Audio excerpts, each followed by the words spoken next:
ఒకటి ఉంటుంది ఆయనతో మీరు ఎవరైనా మోసపోయారు. అది రాదు, ఇది కాదు. గట్ల ఫిబ్రవరి 31 రాదు, రేవంత్ రెడ్డి రుణమాఫీ కాదు. ఇట్లా అన్ని హామీలు ఇంతే. మీరు ఆ సినిమా చూడొచ్చు, అహనా పెళ్ళి అంటాను సినిమా వచ్చింది నేను చిన్నగా ఉన్నప్పుడు. అందులో ఒక ఆయన అంటాడు అన్నట్టు, అల్లుడు వస్తాడు ఇంటికి, మామగారు నాకు చికెన్ తినాలని ఉంది అంటాడు. ఏ చికెన్ కూర, కోడి కూర. అది ఎంత హుషారుగాడు తెలుసా, నీకు తినిపిస్తా అంటాడు. మా మామ ఎంత మంచివాడు, బ్రహ్మాండమైన మనిషి, నాకు చికెన్ కూర పెడతాడట అయ్యాలని చెప్పి పాపం అల్లుడు ఆశగా ఆకలి మీద ఉంటాడు, చేయి కట్టుకొని వచ్చి కూర్చుంటాడు. కూర్చోబెడతాడు, పళ్ళెం పెడతాడు, పీటేస్తాడు, ముంగట కోడిని కడతాడు అట. ఏమాయంటే చూడు దాన్ని చూసుకుంటా దీను రేవంత్ రెడ్డి ప్రభుత్వం కదా కూడా అంతే. ఏదిరా భయ 6 గ్యారెంటీలు, ఏదిరా 420 హామీలు అగో వస్తూనే ఉంది. రేషన్ కార్డులు అని చెప్పి ఎన్ని రోజులే ఆగాలి, రేషన్ కార్డులు అని చెప్పి ఎన్ని రోజులే కొత్త రేషన్ కార్డులని చెప్పబట్టికి 1.5 year దరఖాస్తులు అన్నారు, ప్రజాపాలన అన్నారు, 1 కోటి మందితో దరఖాస్తులు పెట్టించారు. ఒక్క కార్డు వచ్చింది ఎక్కడైనా? ఇందిరమ్మ ఇండ్లని 2 బడ్జెట్లో పెట్టిరు. కేసీఆర్ అటని లేదు, డబుల్ బెడ్రూమ్ ఇల్లు కొల్లూరులో కనబడతలేవు, రాంగ ఒకటే కాడ 17,000 ఇండ్లు ఉన్నాయి, అవేం లేవట, కనబడతలేవు. కానీ మేము ఇస్తాం అని చెప్పి ఇవాళ డబల్ బెడ్రూమ్ ఇందిరమ్మ ఇండ్లు అని చెప్పి 2 బడ్జెట్లలో పెట్టిరు. 2 బడ్జెట్లలో ఏం పెట్టిరు? మేము ఖచ్చితంగా ఒక్కొక్క నియోజకవర్గానికి 3,500 4,000 ఇల్లు ఇస్తామని చెప్పారు. మరి కాగితాలు ఇచ్చినరో సచ్చిరో నాకైతే తెలియదు, కానీ మరి ఎక్కడ ఇల్లు ఒక ఇటుకరాయి పెట్టింది లేదు, పునాది తవ్వింది అయితే లేదు. ఇంకా అలా చెప్పారు మిగతా వాళ్ళకి 5 లక్షలు, ఎస్సీ ఎస్టీలకు 6 లక్షలు అన్నారు. 6 లక్షలు లేదు, 6 పైసలు కూడా ఇప్పటివరకు దిక్కు లేదు. వాస్తవం ఏంటి అంటే ఇలా కాంగ్రెస్ పార్టీ పూర్తి స్థాయిలో ఫెయిల్ అయింది.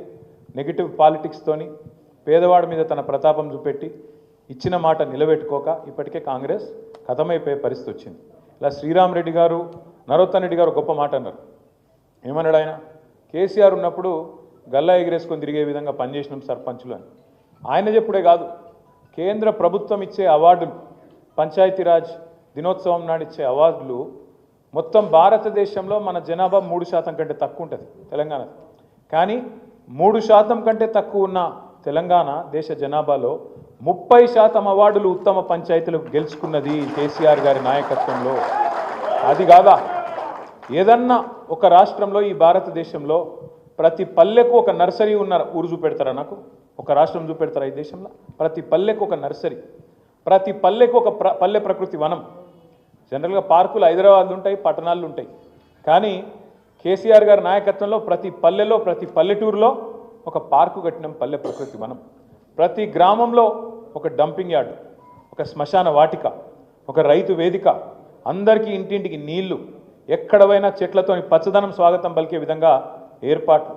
ఎవరన్నా చేసినరా ఇంత లోతుగా అధ్యయనం చేసి పల్లెటూర్లకు ఏం కావాలి, పట్టణానికి ఏం కావాలి, పల్లెటూర్లకు కావాల్సినవి పల్లెటూర్లు చేయాలి, పట్టణంలో అవసరం పడే అండర్ పాసులు, స్కైవేలు, ఇక్కడికి రావాల్సిన ఐటీ కంపెనీలు, ఇక్కడ కావాల్సిన మోరీలు, రోడ్లు, ఇక్కడ కావాల్సిన స్ట్రీట్ లైట్లు, ఇక్కడ ఏర్పాటు చేయాల్సిన సీసీ కెమెరాలు, ఇక్కడ రక్షణ కోసం తీసుకోవాల్సిన చర్యలు, మెట్రో లాంటి ప్రజా రవాణా సౌకర్యాలు, ఇవన్నీ 10 ఏళ్లలో అటు పల్లెలు ఇటు పట్టణాలు జోడెద్దుల్లాగా పరుగులు పెట్టించలేదా కేసీఆర్ గారు?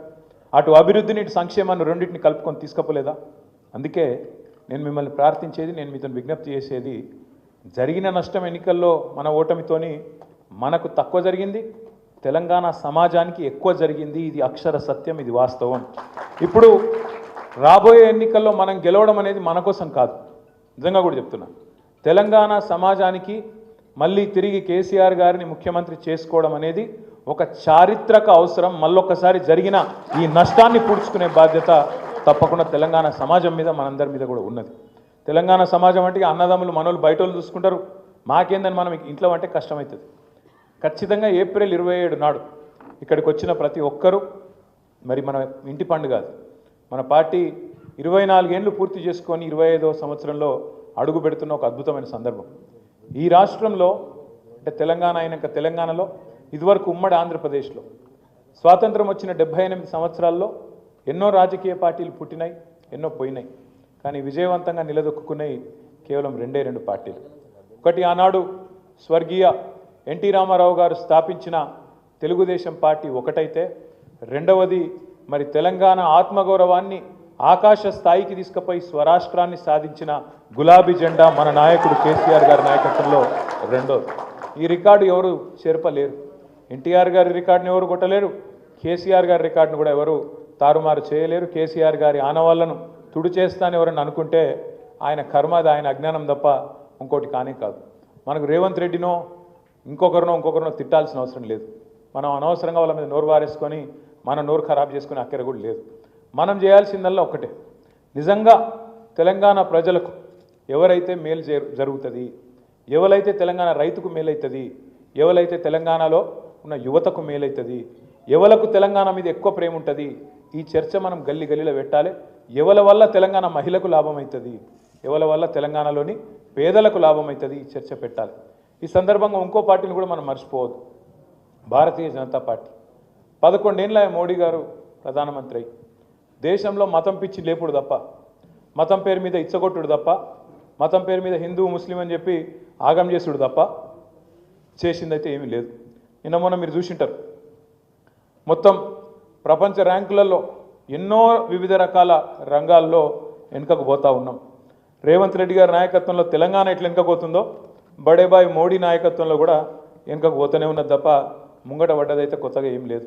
ఎందుకంటే తెలంగాణ విషయమే తీసుకోండి, మోడీ గారి ప్రభుత్వం వచ్చినాక తెలంగాణకు ఒక బడి ఇచ్చిండ్రా, ఇప్పటివరకు కొత్తగా ఒక గుడికి పైసలు ఇచ్చిరా, పోని ఒక కాలేజ్ ఇచ్చిండ్రా, ఒక పరిశ్రమ వచ్చినందుకు సహకారం చేసిండ్రా? మీరు ఆలోచన చేయండి జాగ్రత్తగా. నేను చెప్పే తప్ప ఒప్ప విచారించండి. దేశమంతా మెడికల్ కాలేజీలు ఇస్తారు మోడీ గారు, కానీ ఇక్కడ కేసీఆర్ గారు జిల్లాకు ఒక మెడికల్ కాలేజ్, జిల్లాకు ఒక నర్సింగ్ కాలేజ్ పెడుతుంటే దానికి సహకరించడు. దేశంలోని వివిధ రాష్ట్రాల్లో ప్రాజెక్టులకు జాతీయ ప్రాజెక్ట్ హోదా ఇస్తారు, కానీ మన పాలమూరు రంగారెడ్డి ఎత్తిపోతల పథకానికి జాతీయ హోదా ఇయ్యరు, కాళేశ్వరానికి జాతీయ హోదా ఇయ్యరు. మనకు ఉన్నాయే గుంజుకపోతారు. మన లోయర్ సీలేరు విద్యుత్ గుంజుకపోతాడు. కరెంటు కష్టాల్లో ఉన్నాం స్వామి చెయ్యకు అంటే కూడా వినడు. మీరు రైతుల మోటార్లకు మీటర్లు పెట్టాలంటాడు, లేకపోతే మెడ మీద కత్తి పెట్టి తెలంగాణకి ఇచ్చే పైసలు తగ్గిస్తా అంటాడు. నెగిటివ్ పాలిటిక్స్ తప్ప పాజిటివ్గా ఒక్క పని కూడా ఈ 11 ఏళ్లలో భారతీయ జనతా పార్టీ మనకు చేసిందేం లేదు. ఇంకా ఆ మాటకు వస్తే, గట్టిగా మాట్లాడాల్సి వస్తే, మనం వాళ్ళకి ఇచ్చేది ఎక్కువ, భారత ప్రభుత్వానికి మనకు వచ్చేది తక్కువ. మనం ఇచ్చేది రూపాయి, ఆడికెళ్ళి వాపసు వచ్చేది 45 పైసలు, అంతకంటే ఎక్కువ మనకు రాదు. మనం ఈ దేశాన్ని సాదుతున్న రాష్ట్రాల్లో ఒకటి. ఈ దేశానికి పైసలు ఇచ్చి పోషించి వెనుకబడ్డ ప్రాంతాలకు ఇవాళ దేశాభివృద్ధిలో నిజంగా జాతి నిర్మాణంలో పాలు పంచుకుంటున్నది తెలంగాణ బిడ్డల చెమట రక్తం అనే మాట నేను గుర్తు చేస్తూ మీ అందరినీ ప్రార్థిస్తా ఉన్నాను. ఈ మత పిచ్చి అనేది సాటి సోదరుని సోదరుడుగా చూడకుండా, సాటి మనిషిని మనిషిగా చూడకుండా ఆయన హిందూ, ఈయన ముస్లిం, ఈయన క్రిస్టియన్ అని చెప్పి ఎంతసేపు ఆ ముద్రలేసి సమాజాన్ని విచ్ఛిన్నం చేయాలన్న ఆలోచన తప్ప, లేకపోతే ఏం కథలు ఇవన్నీ?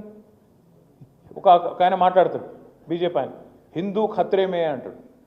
ఏది హిందువులట ప్రమాదంలో ఉన్నారట, హిందూ ఖత్రేమే హే అంటే నాకు ఒకటి అర్థం కాలేదు. 2014 దాకా హిందూ ఖత్రేమే నయ్యే, 2014 తర్వాత హిందూ ఖత్రేమే హే అంటే అదేం లెక్క? ఇన్ని రోజులట హిందువులు ప్రమాదంలో లేరట, ఇప్పుడు మాత్రమే అయినట్టు. మరి మోడీ గారి వైఫల్యం చెందినట్టేనా?